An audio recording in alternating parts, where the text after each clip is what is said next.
I started riding around 10 years ago, and I'm an old man, so I started riding late.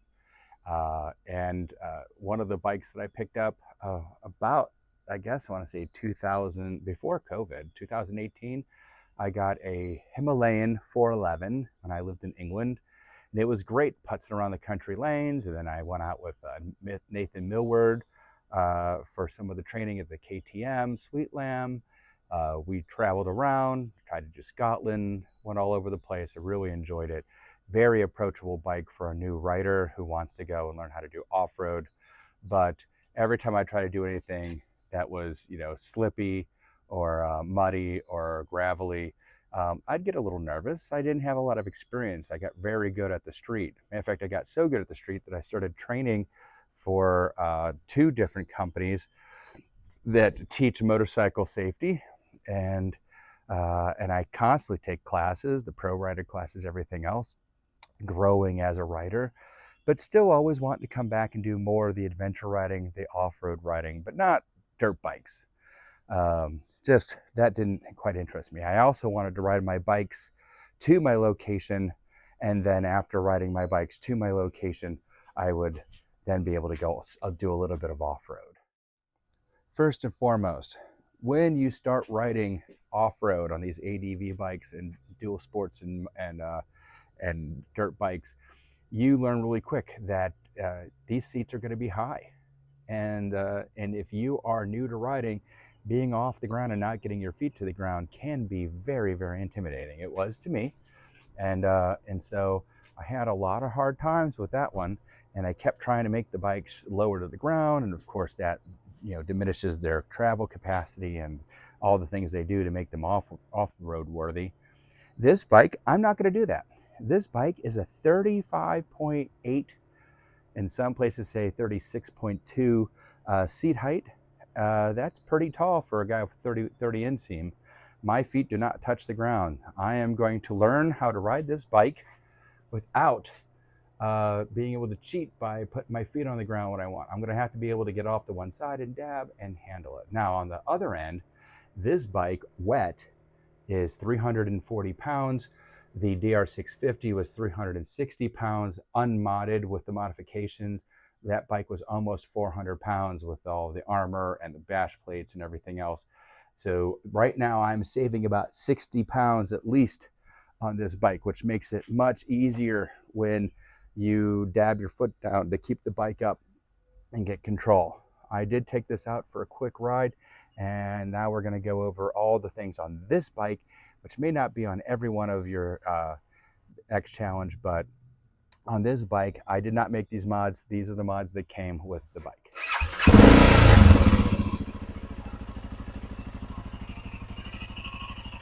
All right, this is a 652cc Rotax engine.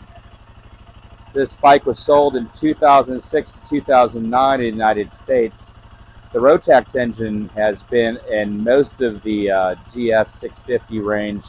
It's a beautiful engine that has been in a lot of different bikes besides BMW, and so Agiva, I think Aprilia for a while. So this is a universal engine that's been in a lot of places, and still everybody loves these engines. It's a single thumper. It has about 53 horsepower, and this bike has the Touratech bash plate, which I looked it up, and it's about 15 pounds. So that adds to the weight of that 344. The armor, I think I saw it in the catalogs. I think that might have come with it. It has the Touratech pegs, and it has an aftermarket brake lever. That is really nice. It does have a protector over the rotor, which I never really thought about until recently. It's something that might need to happen. This has a pretty high, I think it's 11 inches for the clearance. The forks, I cannot remember. I'll put that on the video here, how much travel the forks have. And it normally has an air suspension in the rear, but this was changed out for an Öhlins, and the people I know say that this is actually a good suspension thing because the BMW one is not fantastic. Somebody changed it up for the Leo Vinch exhaust. I can't tell you what the real exhaust tastes like, but it's this actually has a pretty nice sound. And there was some stuff that I'd read about that you don't want to put pillions or too much weight on the back because of the way this is set up. It's not really set up for holding a lot of weight. Somebody had hooked up the SAE cable, and I think that next to it is a switch to turn it off and on. I need to explore that and see if that's really the case or not.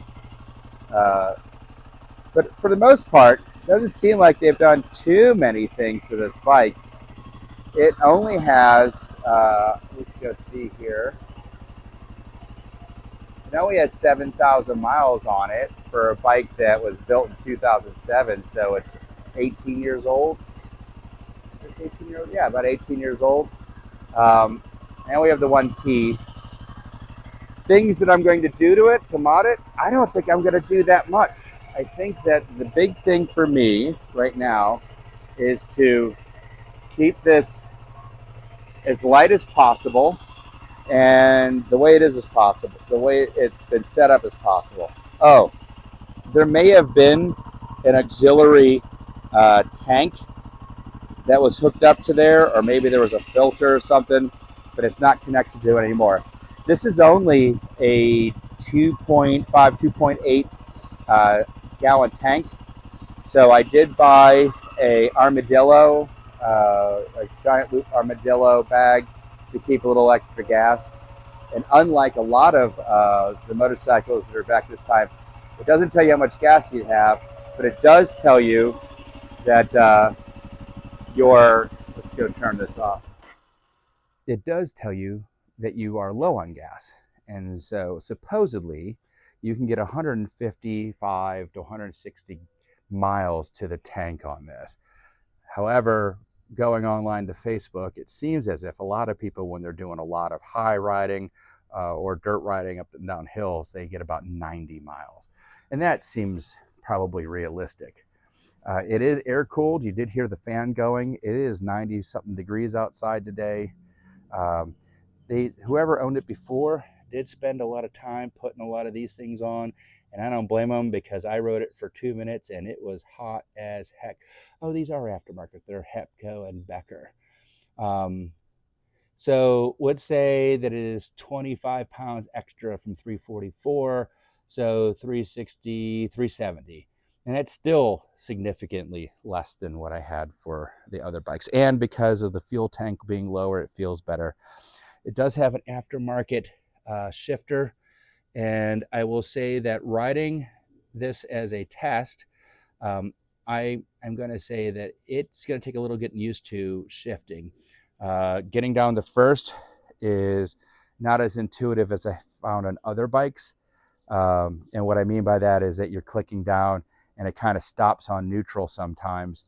But we're still playing around with this and getting this set up. But I do like the fact that you have the access to see the front of the chain. I do always like being able to do that. I don't know if it's just the aesthetics or if there's actually a real benefit to it. Now, looking at the cases, this side is fine. But if you look at the other side, you might have noticed it already, that it seems as if maybe it chipped and then somebody put a heat goo on it. Just a paint issue, it's just cosmetic, but I don't know what I'm going to do with it, if I'm going to do anything at all. So overall, it's a pretty simple bike. It gives me my old engine for the old GS 650, which I loved. It certainly has a lot more oomph as far as taking off goes. Riding slow, I think that the initial reaction, I'd have to ride it a little more, but the initial reaction is that when I'm easing off of the clutch on this one, it is a lot more nuanced than when I was on the DR650. You certainly knew where you stood with the DR650 on that clutch. However, after a day, you felt like a crab because my left hand was just felt like I was doing a workout all day with those squeezy things to make your forearm strong. This is the new bike. Tell me what your thoughts are. Tell me what mods you would do. Tell me what you like or don't like. I'm sure you all have opinions. I definitely want to go take a look at this seat. That seems like it should be hooked in a little bit different. Just noticing that. And I'll learn new things as I go along.